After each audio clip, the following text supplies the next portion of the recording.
রবিবার special menu কি রান্না করেছো? মাছের ঝোল করেছি।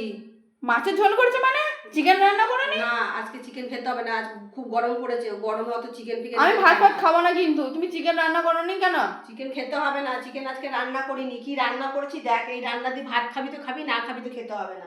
কেন গো মা দাগ করছো কেন গো? চিকেনটা রান্না করতে অত পারো? গরম পড়েছে, অত গরমে এই দেখো ভাত করেছি দেখ। আর কি করেছো? গরম ভাত হয়েছে, আর এটা সোয়াবিন আলু তরকারি। যেগুলো খাবো না সেগুলোই করবে। এই দেখ সোয়াবিন আলু, তো তুই তো ভালোবাসিস সোয়াবিন আলু। সোয়াবিন ভালো লাগে, মাছ ভালো লাগে। এই যে আজকে রবিবারে চিকেন খাবো। আমের চাটনি, খাও না। আমের চাটনি করেছি। আর কি করেছো? এই যে এটা ডিমি শাক ভাজা, কি ঝাল তেতো ঝাল লাগে না করে। খেতে? খেয়ে দেখবি ভালো লাগবে।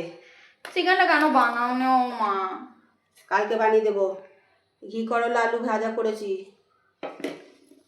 আর পটল দিয়ে পাতলা পাতলা ঝোল করেছি, জিরে বাটা আদা বাটা দিয়ে টমেটো দিয়ে। এই যে মাছের ঝোল। সবসময় চিকেন মাটন খেলে হবে, মাছের ঝোল খেতে হবে গরমে।